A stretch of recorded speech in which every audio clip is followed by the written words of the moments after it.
Hi, நான் லியா. இது titbits. என் மனதில் பட்டவை. மாற்றிக்கொள் என்றால் மாறிக்கொள்வேன். சந்திரன். சந்திரனில் நீர் 5 அடி மீட்டர் கீழே பனிக்கட்டியாக உறைந்து கிடக்க என்கிறது ஆராய்ச்சி. இதனால் பாரத மாதாவின் தாகம் தனியுமா? வறட்சியால் பாலமாக வெடித்து கிடக்கும் புண்ணிய பூமி குளிருமா? யோசித்து பாருங்கள். வீணாக ஞாயிறு, திங்கள், செவ்வாய் இவைகளின் ஆராய்ச்சிக்காக செலவிடும் பணத்தில் ஒரு சிறு பகுதியை செலவு செய்து வீணாக கடலில் கலக்கும் ஆற்றின் நீரை திருப்பி வறட்சி பிரதேசங்களுக்கு விட்டால் அங்குள்ள மக்கள் உங்கள் தெய்வமாக நினைப்பார்கள்.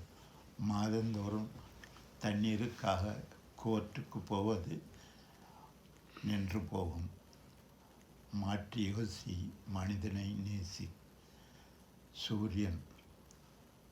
ஆகாய சூரியனை ஒற்றைச் செடலில் கட்டியவள், நின்றாடும் விண்மீனை நெற்றிச் சுட்டியில் ஒட்டியவள், நிவல்தானி எருமையின் குழம்பை மருதாணியாய் பூசியவள்.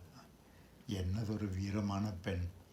புலியை முரத்தால் அடித்து விரட்டிய பெண்ணின் பரம்பரை அல்லவா? ஆதித்தனை நெருங்குவதற்காக ஆதித்யா வேவுகோள் அனுப்பப்பட்டது. அந்த ஆதித்தனையே இந்த பெண் தனது சடையில் கட்டி கொண்டு வந்து விட்டாள். கவிஞரே, உங்களிடம் ஒரு ரிக்வெஸ்ட். திரும்ப கொண்டு போய் இந்த சூரியனை பிடித்த இடத்தில் விடுவதை விட்டு கொஞ்சம் தூரமாக விட சொல்லுங்கள். நமது பூமியின் வெப்பம் குறையும். அக்னியினால் அவஸ்தைப்படும் மக்களின் அவஸ்தையும் தீரும். மாற்றி யோசி, மனிதனை நேசி.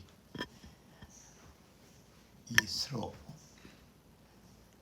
விண்வெளிக்கு அடுத்த வருடம் மனிதனை அனுப்புவதற்கு திட்டமிடப்படுகிறது. ஐயா இஸ்ரோ தலைவரே, உங்களிடம் ஒரு வேண்டுகோள். மனிதரை அனுப்பிய பின் அவர்களை அங்கேயே கொஞ்ச நாள் இருக்க சொல்லுங்கள். அவர்களால் நிம்மதியாக இங்கு உள்ள மதச்சண்டை, சாதி சண்டை, கொலை, கொள்ளை, தீவைப்பு, கற்பழிப்பு, அரசியல்வாதிகளின் அநாகரிகமான பேச்சிலிருந்து விடுபட்டு கொஞ்ச நாள் நிம்மதியாக இருப்பார்கள். மாற்றி யோசி, மனிதனை நேசி. G7. இன்றுள்ள பணக்கார நாடுகளில் முன்னணியில் உள்ளது G7 நாடுகள். இதில் அமெரிக்காவை தவிர வேறு எந்த நாடும் சந்திரனுக்கோ செவ்வாய்க்கோ ஆராய்ச்சி செய்து பணத்தை வீணடிக்கிறது.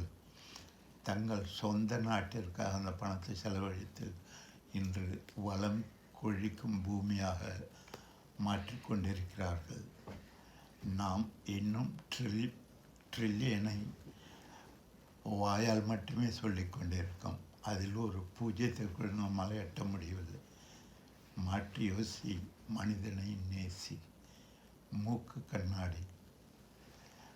கண் பார்வை தெளிவாக இருக்க மூக்கையும் காதுகளையும் கஷ்டப்படுத்தி கொண்டிருக்கும் முதலாளி. இப்பொழுது கேள்வி நேரம். 1 முதல் 100 வரை உள்ள எண்களின் கூட்டுத்தொகை எவ்வளவு? விடை கீழே. அந்த வகுப்பு நடந்து கொண்டிருக்கிறது. கணக்காசிரியர் ஒரு பையனை அழைத்து போர்டில் 33 என்று எழுத சொன்னார். பையன் ஒரு 3 போட்டுவிட்டு கொஞ்ச நேரம் அமைதியாக இருக்க ஆசிரியர் திரும்ப கேட்டார், ஒரு 3 போட்டிருக்க இன்னொரு 3 போடுவதற்கான. மாணவன் சொன்னான், எந்த பக்கம் என்று தெரியவில்லை. வலது பக்கமா இடது பக்கமா என்று கேட்க ஆசிரியர் ஸ்தம்பித்து போய் நின்றார். ஓகே,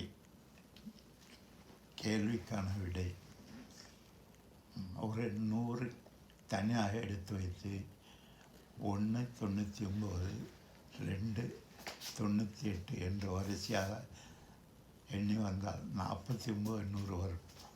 இந்த 49 100இடம் ஒரு 100 சேர்த்தால் 50 100, அதாவது 5000. இடையில் விடைபெற்றோன்னா 50 சேர்த்து கொண்டால் 5050. இதுதான் விடை. RRR please reply, respond, recommend. மீண்டும் சந்திப்போம்.